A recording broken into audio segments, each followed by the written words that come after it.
Hey everyone, it's Dr. Zora here and welcome to another SkillCapped guide.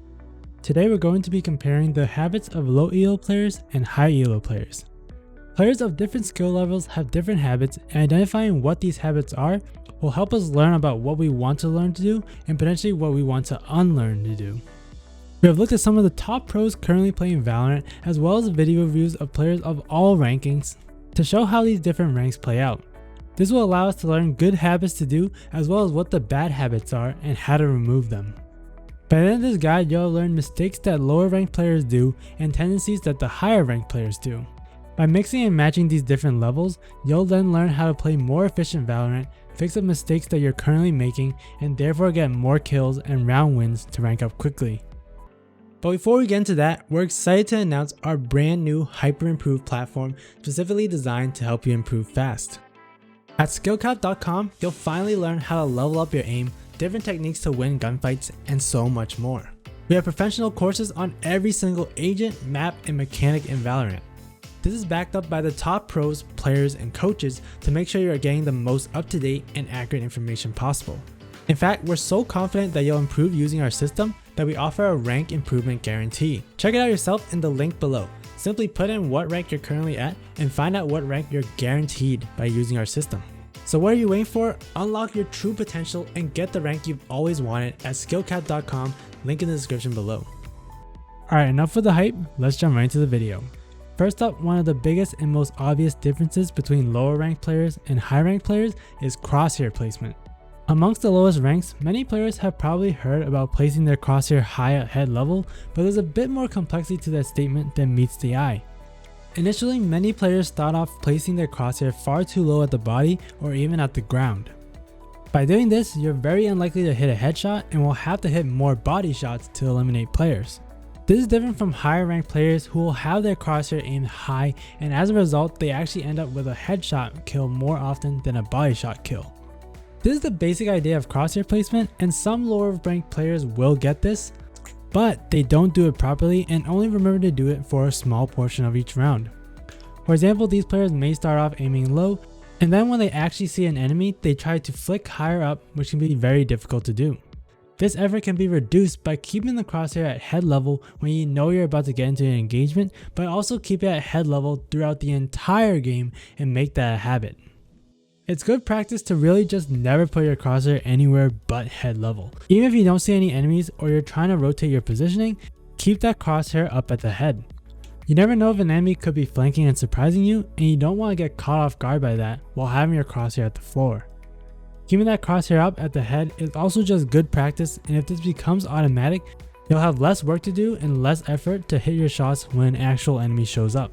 To give an exaggerated example to emphasize this point, we have Asu using Jet's ultimate to hunt for frags. Notice that while he's running and jumping around looking for enemies, he keeps his crosshair at head level the whole time.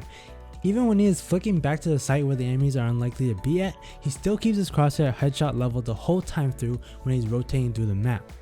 This ensures he's always prepared for the unexpected while also building good habits so that when an enemy does show up, he'll be prepared for it and will only need to adjust his aim a small amount. This habit allows him to always be ready to kill, and as a result, Asu is able to get 4 quick kills in succession despite moving around so much. The next big difference between low ranked players and high ranked players is the way that each player tries to play the attacker side. This difference is usually the reason why many players end up feeling stuck on the attacker side and struggle to get rounds. At the lower ranks, you'll see a big lack of abilities and coordinated play to try to get onto the sites. You'll see many rushes towards site with minimal smokes, flashes, or any information gathering abilities to assist with taking the site. As a result, if the defenders use abilities such as smokes, blinds, and slows themselves, they get a big upper hand at winning the duels. They also are already posted up, and if they have a good setup, they know exactly where the attack is going to come from versus the attackers having to push onto the site, scout, and check corners to find the defenders. Without any ability use or a more team-oriented push utilized on the attack, many lower ranked players find this side faltering the most. Without team play and abilities, you give a huge advantage to the defenders, making it difficult to win the attacker side rounds. What you'll see at the higher ranks is good ability usage plus a coordinated team play like we mentioned earlier. A good rule of thumb is that if you are about to push a site and have abilities such as smokes, blinds, or information gathering abilities like Sova's recon bolt that can help give you an edge in the fight, you should probably use that at this point. In this clip here, you'll see that Phoenix throws out flashes onto the A site and then peeks for the aim duels. From there, Omen throws a smoke at Heaven and flashes U-Haul. And to top it off, Sova throws a recon bolt to confirm that there is a defender on U-Haul.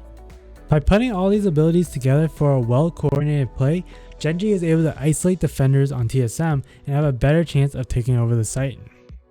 Going along with what we just talked about, what many lower ranked players don't end up doing and what higher ranked players do a good job of doing is taking map control. In each map, there are several choke points that need to be contested on both attack and defense in order to have a favorable chance of winning the round. For example, on Split, middle is a very important area to contest as it allows the attackers to perform a split push onto the A or B sites. Despite it being such an important area to contest though, many lower ranked players won't really bother with it and will instead solely push through the narrow choke points such as B garage and A main. What ends up happening is the defenders just have to focus their attention on one area of the map. There wasn't any pressure applied to them prior to the push, and as a result they're in a very comfortable spot to defend the site and stop the attack. What you'll see in the higher ranks is that these important areas will be greatly contested on the attacker side. Besides middle on Split, there's the middle area of Ascent, A short on Bind, and middle/B on Haven that are big areas that you want to contest almost every single round. Taking control of these choke points give you greater options and paths that you can take to get onto the sites. Not only that, but it forces the defenders to have to respect the control that the attackers have gained and thus play a more further back position, which gives more space for the attackers. These are the main areas to contest, but the other more site specific areas are just as important. The start of this clip shows Dignitas gaining B garage control and Cloud9 trying to immediately contest it back. This is because if Dignitas takes over B garage, it greatly limits the options that Cloud9 has to attack B, and thus the defenders will likely suspect an A hit instead and can stack more players there accordingly. By regaining this control by using the operator and Killjoy's nano swarms, Jett is forced to back away and now the defenders have less control of the map, which opens up the attackers' options of where to push. With the help of Omen's ultimate to gain control of the back of the map and Sova looping back to take care of middle control, Cloud9 can then hit the B site and overwhelm the defenders there from multiple angles, and with Sova's positioning, it also prevents the attackers from trying to make a swift rotation to help the B site. A smooth execution then allows for a very easy B attack and an easy round win on the attacker side. Continuing on, what sets apart low elo players from high elo players is how much each player has mastered the agents that they mainly play.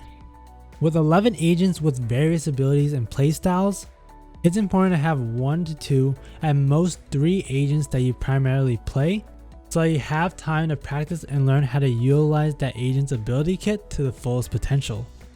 Players of all ranks usually get this, but at the lower elo, many players will main an agent, but all that means is that they play that agent a lot, but they haven't really taken the time and effort to learn how to maximize each ability that the agent has.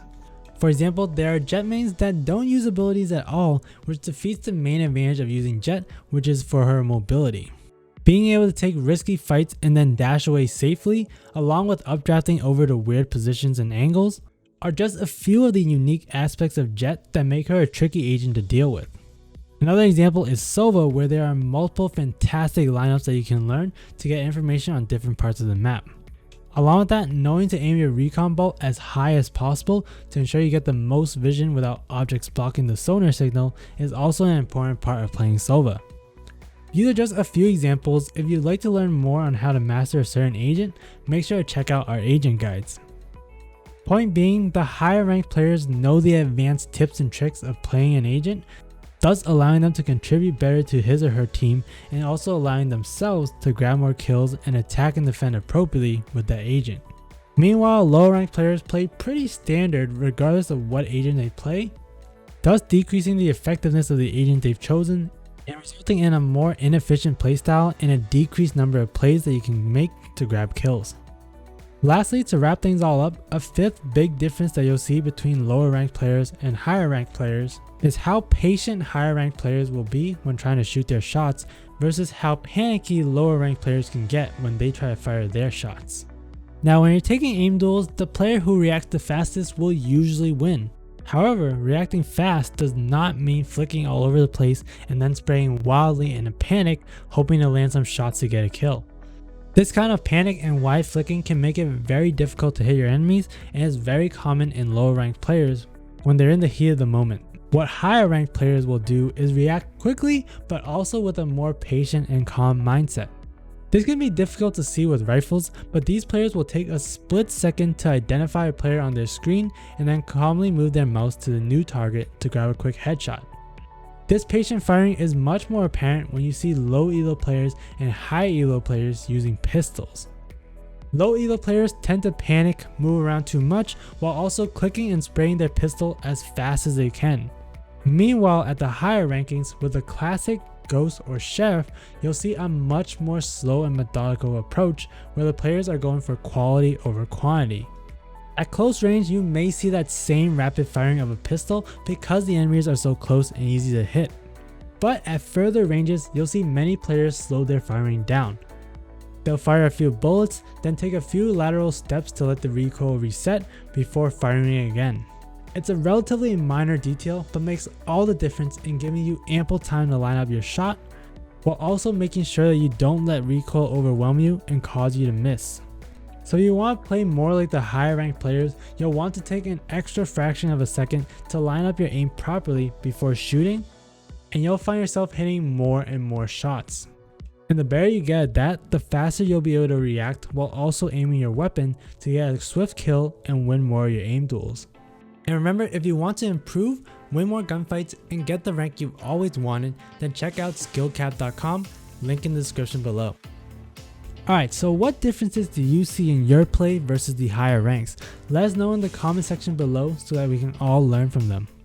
And while you're down there, make sure to like, subscribe, and hit the bell icon to get more premium guides just like this one with one goal in mind, helping you become a better player. We here at SkillCapped want to thank you for watching. We'll catch you in the next. I'm Dr. Zora, and good luck out there.